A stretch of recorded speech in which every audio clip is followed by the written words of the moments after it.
Have you ever heard this question? Why do you overreact so much? Why does a simple criticism make you completely shut down? Why does a casual comment feel like a direct attack on your heart? Why do you explode in situations that other people simply let pass? And then comes that suffocating feeling, that shame that tells you there's something wrong with you, that you're too sensitive, that you need to be stronger, more balanced, more normal. But what if I told you that your reaction isn't exaggerated? What if the problem isn't the intensity of your emotional response, but rather the fact that, for years, no one taught you how to process what you feel? What if your emotions overflow not because you're weak, but because throughout your upbringing, you had to keep everything inside a container that was never made to hold so much weight? This is a documentary about something invisible, something that leaves no physical marks, but deeply shapes who we are. This is a documentary about emotional neglect and how it molds the way we react to the world. If you're watching now, subscribe to the channel and leave a comment letting us know what time you're watching. Let's begin this journey together. Emotional neglect is one of the most silent forms of trauma. Unlike physical or verbal abuse, it doesn't scream. It whispers. It happens in absence, in emptiness, in the space where there should be validation, but only silence. It happens when a child cries and no one asks what happened. When they share an achievement and the response is indifference. When they express fear and are told they are being dramatic. Imagine a small child learning to walk. She falls. What does she do? She immediately looks at her parents. Not to see if she's hurt, but to see how they react. If her parents smile and say everything is all right, she gets up and continues. If they panic, she cries. This is the emotional mirror. From the beginning of life, we learn to understand our own emotions through the reactions of others. But what happens when that mirror is foggy? When it's broken? When it's simply not there?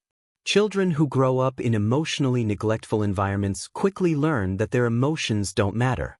Not because someone said so directly, but because their emotions were consistently ignored, minimized, or treated as inconvenient.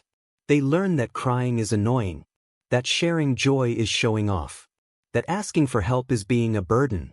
And then, slowly, they begin to build a fortress around what they feel. The problem is that emotions don't disappear just because you ignore them. They accumulate. Every unprocessed sadness, every swallowed anger, every silenced fear. It all gets stored somewhere inside you.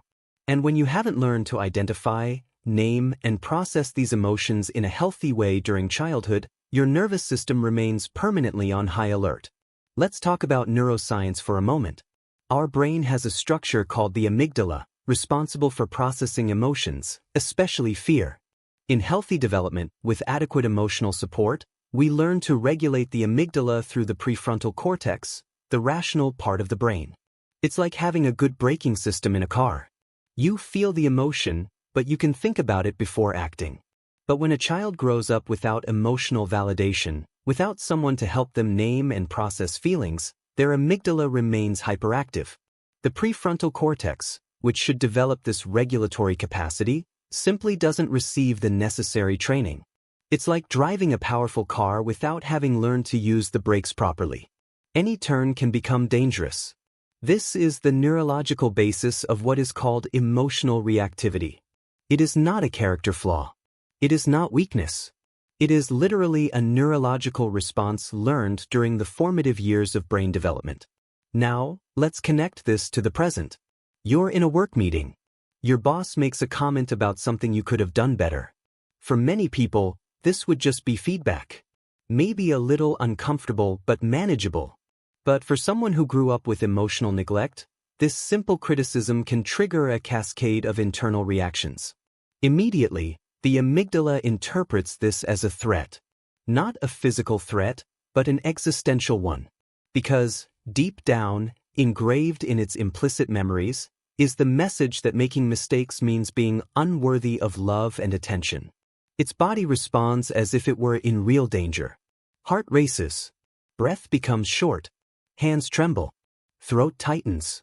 On the outside, you might remain silent. Maybe you'll smile and say everything is fine. But inside, you're waging a war. One part of you wants to explode and defend yourself.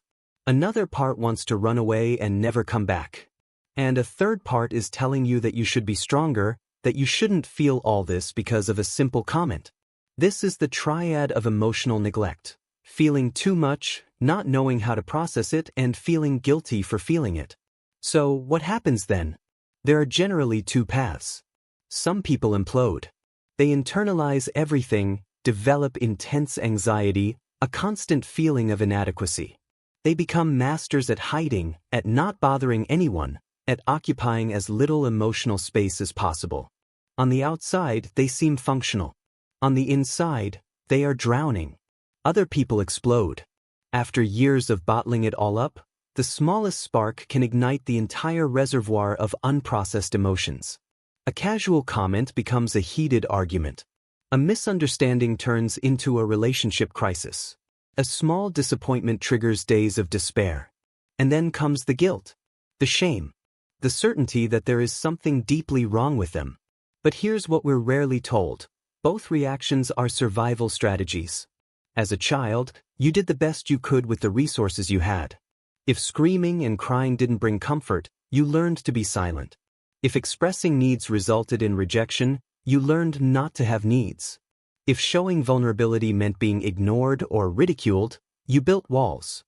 The problem isn't that you developed these strategies. The problem is that they were designed for a child in a specific environment, and now you're trying to use the same survival manual in a completely different adult world. Let's talk about relationships. This is where emotional neglect shows its sharpest claws. You meet someone. There's a connection, there's chemistry, there's hope. And then, slowly, patterns begin to emerge. Your partner says something like, "Are you okay?" And a voice inside you screams, "Don't tell the truth, don't be a burden, don't push this person away too." Or, you share something important and the person doesn't react exactly the way you expected. It wasn't a bad reaction, just neutral. But for you, neutrality is rejection. Because as a child, neutrality was all you received. So you shut down. You create distance. You decide it's better not to need anyone. Or you go to the other extreme. You become intensely attached. Every unanswered message is a tragedy. Every moment of absence is abandonment. You become hypervigilant, analyzing every word, every tone of voice, looking for signs that you'll be left behind again. And ironically, this intensity often pushes people away, confirming the fear you've always had. This is what psychologists call relational schemas. They are the internal models you've created about how relationships work, based on your early experiences. If love always came with conditions, you assume that all connections have a price. If vulnerability was always punished, you assume that showing who you really are will result in rejection. And here's the devastating part. These patterns are so automatic that you don't even realize you're operating through them. You think you're just being realistic, that you're protecting yourself, that you're learning from the past. But in reality, you're trapped in a self-fulfilling prophecy, recreating the same painful dynamics over and over again. There's also the issue of alexithymia, a complex word for something very real. It's the difficulty in identifying and describing emotions. When you grow up without someone helping you name what you feel, you can reach adulthood literally unable to differentiate anxiety from sadness or anger from frustration. Everything becomes just a vague, unpleasant feeling. Imagine trying to solve a problem without knowing exactly what the problem is. You feel something uncomfortable in your chest. Is it anxiety about the future? Is it sadness over something lost? Is it anger over an injustice? How can you process something you can't even name? This leads to behaviors that other people judge as irrational. You may seek comfort in habits that momentarily alleviate discomfort, not because you truly want to, but because it's the only way you know how to deal with feelings you can't identify. You work to exhaustion not out of ambition, but because stopping means having to feel. You start arguments about small things because it's easier to be angry about something concrete than to process the deep, nameless sadness you carry. But here is the hope, and yes, there is hope. The adult brain retains plasticity. You can learn what you didn't learn in childhood. You can develop emotional regulation even after years without it. You can rebuild your relationship with your own emotions. The first step is to acknowledge that what you experienced was neglect. This doesn't mean blaming your parents or guardians. Many of them also grew up experiencing emotional neglect and simply passed on what they knew. But acknowledging it is crucial because you can't heal a wound that insists it doesn't exist. The second step is learning to name emotions. It seems simple, but it isn't. It means stopping several times a day and asking yourself, what am I feeling right now? And not accepting generic answers like good or bad. Going deeper. Am I anxious? Am I sad? About what? Am I angry? At whom or what? There's a tool called the Wheel of Emotions that can help. It shows that anger, for example, can be frustration, irritation, bitterness, or aggression. Sadness can be disappointment, discouragement, loneliness, or hopelessness. The more specific you can be, the more power you have to process it. The third step is to practice self-validation. This literally means talking to yourself the way you wish someone had talked to you as a child. When you feel something intense, instead of criticizing yourself for exaggerating, try, "It makes sense that I'm feeling this way considering my history." Or, "This is a valid human reaction." It sounds silly at first, but over time, you're literally rewriting the neural circuits that have learned to invalidate your emotions.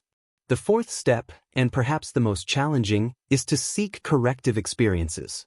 This means putting yourself in situations where you can experience emotional reactions different from those you have known.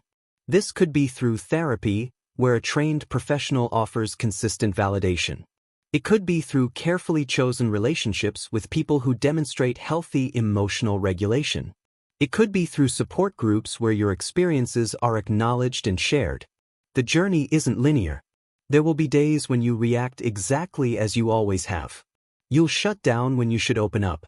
You'll explode when you should communicate. And the temptation will be to say, "See? I'll never change. The patterns are too deep." But here's the truth. Change isn't the absence of relapses. Change is the gradual reduction in the frequency and intensity of old patterns.